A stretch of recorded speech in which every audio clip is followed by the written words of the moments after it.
ప్రార్థనే లోకం. ఏదైనా కార్యం వస్తే లోకం కావాలి. ఇల్లు కట్టుకున్నాం అనుకో, ఎవరు కావాలి? మంచి ముహూర్తం కావాలి. పెళ్లి చేసుకుంటున్నాం అనుకో, ఎవరు పెట్టాలి? మంచి ముహూర్తం కావాలి. పిల్లల్ని దేబెడుతున్నాం అనుకో, ఏం కావాలి? ముహూర్తం కావాలి. ఇక్కడ మాత్రం ప్రార్థన వల్లే కట్టాను.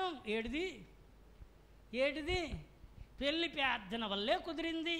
పెళ్ళి ప్రార్థన వల్లే ఈ అమ్మాయిని దేవుడిచ్చాడు, ప్రార్థన వల్లే ఇవన్నీ చేశాము అని అంటూనే, పాస్టర్ గారు, అయ్యగారు, మీ మాటే విన్నామండి, మీరు చెప్పినట్టుగానే విన్నామనండి, మేము పలానా రోజున పెట్టుకుంటున్నామండి అంటే, సేవకుడు పెడుతున్నాడా, నువ్వు పెట్టుకుంటున్నావా? హలో, అమ్మాయిని పంపించున్నామని చెప్పాం కదా, సేవకుడు పలానా రోజున పంపించండి అన్నాడా? నువ్వు పెట్టుకుని సేవకుడి దగ్గరికి వచ్చి నేను రోజున పంపిస్తున్నానని చెప్తున్నామా? మాట్లాడరే మందా? చెప్పరేమండి పౌలు గారు? హలో, స్తోత్రం, హల్లెలూయా, హల్లెలూయా.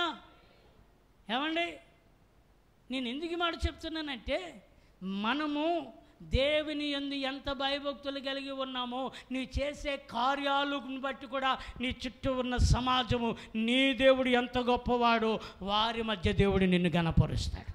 స్తోత్రం కలిగిన గాక, హల్లెలూయా. ఇల్లే కట్టామా? ఎవరిని అడుగు, అయ్యా ఏ రోజున మేము పలానా రోజుని మేము గృహప్రవేశం, మీరు ఏ రోజు దిగమంటారు, ఏ రోజు చెప్తే మీకు ఖాళీ ఉంటే చెప్పండి, ఏ రోజున వస్తారో అని నువ్వు సేవకుని నువ్వు అడగాలి. అంతేగాని నువ్వే పెట్టుకొని మేము పలానా రోజు అనుకుంటున్నామండి, పలానా రోజు అనుకుంటున్నామంటే నువ్వు పక్కదారి పట్టావు అనేది సంగతి తేటగా కనబడుతుంది. దేనికి స్తోత్రం? ఏ దారి పట్టావు? నిజంలో దారిలోనే ఉన్నావా, పక్కదారి పట్టావా? మాట్లాడరే మందా? ఏ దారి పట్టినట్టు? హలో, ఇక్కడ ఉన్నారే మీరంతాను?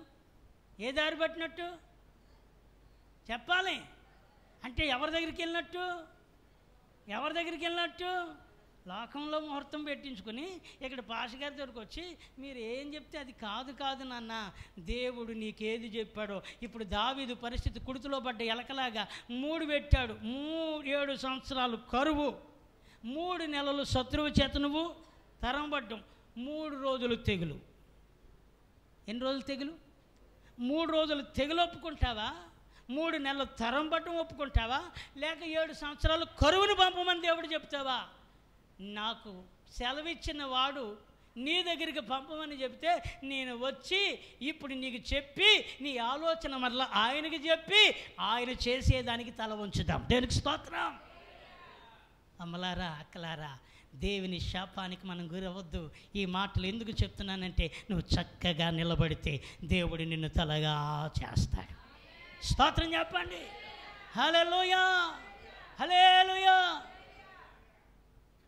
నీ పక్కోళ్ళు చెప్పొచ్చు, నీ బంధువులు విశ్వాసులు కాదు వాళ్ళు చెప్పొచ్చు, నీ ఇంటి పక్క వాళ్ళు దైవికమైన ఆలోచన కలిగిన వారు కాక వాళ్ళు మందిరానికి వెళ్తున్నా, వాళ్ళు అక్కడికి వెళ్తున్నా, మేము కూడా దేవుని నమ్ముకున్నాం కానీ మేము ఇలా చేసామని ఒకవేళ చెప్పినా వాళ్ళు ఎంత దేవుని నమ్ముకున్నారో వారి మాటలను బట్టి మీతో సాంగత్యం మాకు లేదు. మాకు ఒక దైవ సేవకుడు ఉన్నాడు. స్తోత్రం. మాకు ఒక కాపరి ఉన్నాడు, మమ్మల్ని ప్రేమించేవాడు, మమ్మల్ని దిద్దేవాడు, మమ్మల్ని బ్రతికించడానికి మాకు దేవుని ఉపదేశము చేయవాడు. దేనికి స్తోత్రం.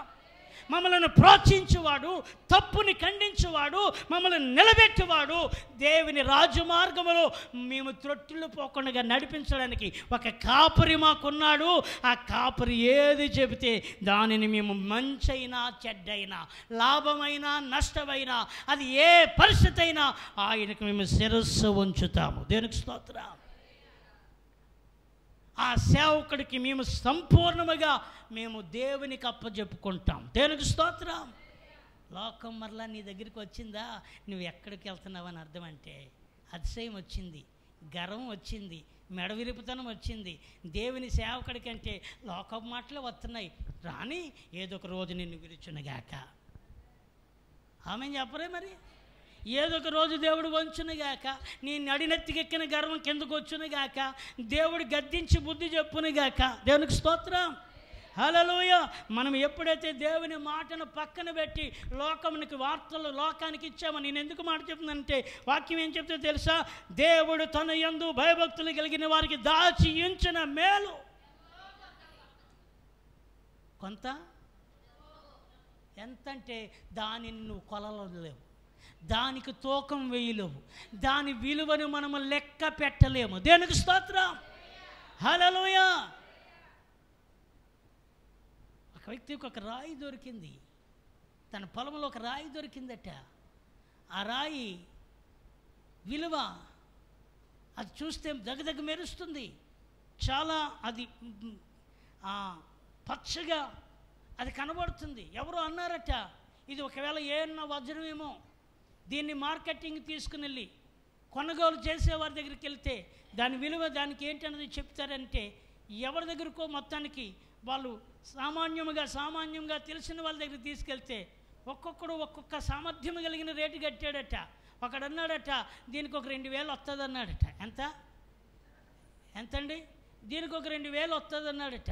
ఇది 2000 రావడం ఏంటి అనుకుని మరో వ్యక్తి దగ్గరికి వెళ్తే ఆయన అన్నాడట, దీనికి ఒక 20,000 వస్తుంది అన్నాడట.